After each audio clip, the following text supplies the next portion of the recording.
ನಮಸ್ಕಾರ ಎಲ್ಲರಿಗೂ. ಇವತ್ತು ನಾವು ಒಂದು ತುಂಬಾನೇ ವಿಶೇಷವಾದ ಹಬ್ಬದ ಬಗ್ಗೆ ಮಾತಾಡೋಣ. ಅದೇ ಅಕ್ಷಯ ತೃತೀಯ.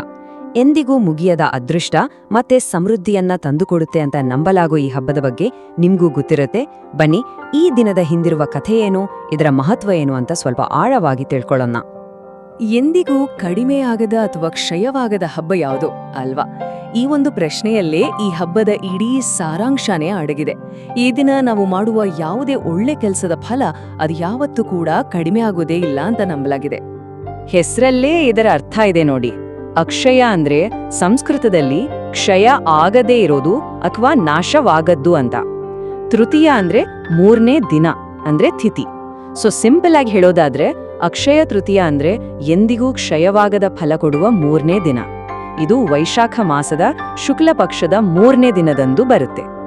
ಸರಿ, ಆದ್ರೆ ಒಂದು ದಿನಕ್ಕೆ ಇಷ್ಟೊಂದು ಶಕ್ತಿ ಮತ್ತೆ ಮಹತ್ವ ಹೇಗ್ ಬಂತು?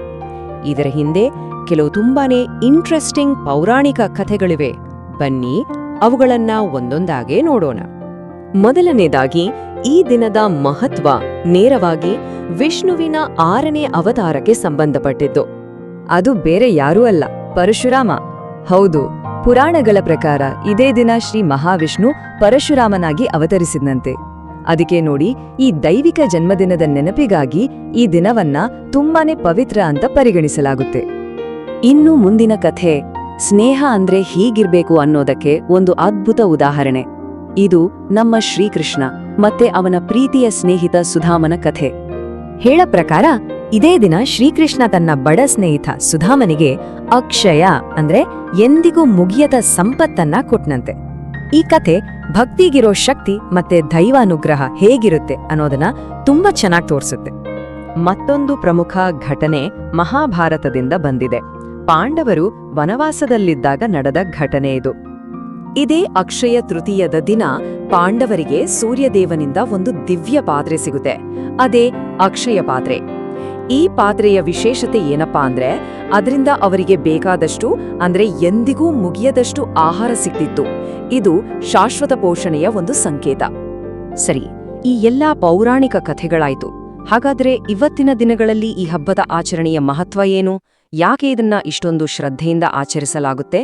ನೋಡೋಣ ಬನ್ನಿ. ಈ ದಿನದ ಬಗ್ಗೆ ಇರುವ ಒಂದು ಪ್ರಮುಖ ನಂಬಿಕೆ ಅಂದ್ರೆ, ಅಂದು ನಾವು ಮಾಡೋ ಯಾವುದೇ ದಾನ ಧರ್ಮದ ಫಲ ಇದೆಯಲ್ಲ, ಅದು ಅಕ್ಷಯ ಪುಣ್ಯವನ್ನ ತಂದುಕೊಡುತ್ತೆ. ಅಷ್ಟೇ ಅಲ್ಲ, ಯಾವುದಾದ್ರೂ ಒಂದು ಹೊಸ ಕೆಲಸ, ಅದು ಬಿಸ್ನೆಸ್ ಆಗಿರಬಹುದು, ಇನ್ವೆಸ್ಟ್ಮೆಂಟ್ ಆಗಿರಬಹುದು, ಅದನ್ನ ಶುರು ಮಾಡಿದ್ರೆ ಅದು ಖಂಡಿತ ಯಶಸ್ಸು ಕಾಣುತ್ತೆ, ಬೆಳೀತಾ ಹೋಗುತ್ತೆ ಅನ್ನೋ ನಂಬಿಕೆ ಇದೆ. ಅಕ್ಷಯ ತೃತೀಯದಂದು ಮಾಡುವ ಪೂಜೆ, ಪ್ರಾರ್ಥನೆ ಮತ್ತೆ ಒಳ್ಳೆಯ ಕೆಲಸಗಳು ಜೀವನದಲ್ಲಿ ಶಾಂತಿ, ನೆಮ್ಮದಿ, ಸಮೃದ್ಧಿಯನ್ನ ತರುತ್ತೆ ಅಂತ ಬಲವಾಗಿ ನಂಬಲಾಗಿದೆ. ಇದು ಒಂಥರ ಜೀವನದಲ್ಲಿ ಎಲ್ಲವೂ ಒಳ್ಳೆಯದಾಗತ್ತೆ ಅನ್ನೋ ಒಂದು ಪಾಸಿಟಿವ್ ಭರವಸೆ ಕೊಡುತ್ತೆ. ಸರಿ, ಈ ನಂಬಿಕೆಗಳೆಲ್ಲ ಆಚರಣೆಯಲ್ಲಿ ಹೇಗೆ ಕಾಣಿಸುತ್ತೆ? ಈ ದಿನದಂದು ಜನರು ಏನೆಲ್ಲ ಮಾಡ್ತಾರೆ? ಆ ಪ್ರಮುಖ ಆಚರಣೆಗಳ ಬಗ್ಗೆ ಈಗ ತಿಳ್ಕೊಳ್ಳೋಣ. ಈ ದಿನದ ಒಂದು ಅತಿ ದೊಡ್ಡ ವಿಶೇಷತೆ ಅಂದರೆ, ಇದು ಅಭುಜ ಮುಹೂರ್ತ. ಅಂದ್ರೆ ಏನಪ್ಪಾ ಅಂದ್ರೆ, ಈ ಇಡೀ ದಿನವೇ ಶುಭವಾಗಿರುತ್ತೆ. ಯಾವುದೇ ಒಳ್ಳೆ ಕೆಲಸ ಶುರು ಮಾಡೋಕೆ ಪಂಚಾಂಗ ನೋಡಿ ಒಳ್ಳೆ ಟೈಮ್ ಯಾವುದು ಅಂತ ಹುಡುಕೋ ಅವಶ್ಯಕತೆನೇ ಇಲ್ಲ. ದಿನದ ಯಾವುದೇ ಹೊತ್ತಲ್ಲಾದ್ರೂ ಶುರು ಮಾಡಬಹುದು. ಇತ್ತೀಚಿನ ದಿನಗಳಲ್ಲಂತೂ ಈ ಹಬ್ಬದ ದಿನ ಎಲ್ಲಕ್ಕಿಂತ ಹೆಚ್ಚು ಜನಪ್ರಿಯವಾಗಿರೋದು ಚಿನ್ನ ಖರೀದಿ ಮಾಡೋದು. ಯಾಕಂದ್ರೆ ಅಕ್ಷಯ ಸಂಪತ್ತಿನ ಸಂಕೇತವಾಗಿರೋ ಚಿನ್ನವನ್ನ ಈ ದಿನ ತಗೊಂಡ್ರೆ ಅದು ಇನ್ನೂ ಹೆಚ್ಚಾಗತ್ತೆ, ಮನೆಯಲ್ಲಿ ಐಶ್ವರ್ಯ ತುಂಬಿ ತುಳುಕುತ್ತೆ ಅನ್ನೋದು ಇದರ ಹಿಂದಿರೋ ಬಲವಾದ ನಂಬಿಕೆ. ಚಿನ್ನ ಖರೀದಿ ಅಷ್ಟೇ ಅಲ್ಲ, ದೇವಾಲಯಗಳಲ್ಲಿ ತುಂಬಾನೇ ವಿಶೇಷವಾದ ಪೂಜೆಗಳನ್ನ ಮಾಡ್ಲಾಗತ್ತೆ. ಅಕ್ಷಯ ಪುಣ್ಯ ಸಿಗುತ್ತೆ ಅನ್ನೋ ಕಾರಣಕ್ಕೆ ಅನ್ನದಾನವನ್ನಂತೂ ವ್ಯಾಪಕವಾಗಿ ಮಾಡ್ತಾರೆ.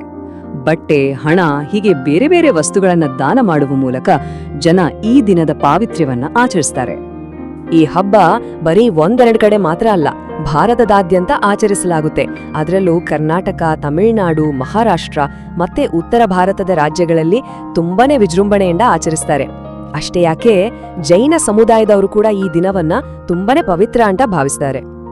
ಹಾಗಾದ್ರೆ ಇಷ್ಟೆಲ್ಲ ತಿಳ್ಕೊಂಡ್ಮೇಲೆ ಈ ಹಬ್ಬದ ಒಟ್ಟಾರೆ ಸಾರಾಂಶ ಏನು, ಇದರ ಮೂಲ ತತ್ವ ಏನು ಅಂತ ನೋಡೋಣ. ನೋಡಿ, ಅಕ್ಷಯ ತೃತೀಯ ಅಂದ್ರೆ ಅದು ಕೇವಲ ಚಿನ್ನ, ಬೆಳ್ಳಿ, ದುಡ್ಡು ಕಾಸು ಅಂತ ಭೌತಿಕ ಸಂಪತ್ತಿನ ಹಬ್ಬ ಅಷ್ಟೇ ಅಲ್ಲ.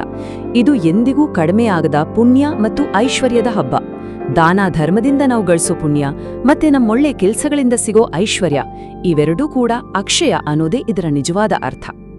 ಹಾಗಾದ್ರೆ ಕೊನೆಗೊಂದು ಪ್ರಶ್ನೆ ಮೂಡುತ್ತೆ, ನಾವು ಮಾತಾಡ್ತಿರೋ ಈ ಅಕ್ಷಯ ಸಂಪತ್ತು ಅಂದ್ರೆ ಕೇವಲ ಹೊರಗಿನ ಸಂಪತ್ತ, ಅಂದ್ರೆ ಹಣ, ಚಿನ್ನ, ಆಸ್ತಿ ಅಷ್ಟೇನಾ? ಅಥವಾ ದಾನದಿಂದ ಸಿಗೋ ಪುಣ್ಯ, ನಾವು ಗಳಿಸೋ ಜ್ಞಾನ, ನಮ್ಮ ಒಳ್ಳೆ ಗುಣಗಳು, ಈ ಆಂತರಿಕ ಸಂಪತ್ತು ಕೂಡ ಅಷ್ಟೇ ಮುಖ್ಯ ಅಲ್ವಾ? ನಿಜವಾದ ಅಕ್ಷಯ ಸಂಪತ್ತು ಅಂದ್ರೆ ಯಾವುದು? ಇದ್ರ ಬಗ್ಗೆ ಯೋಚನೆ ಮಾಡಬೇಕಿದೆ.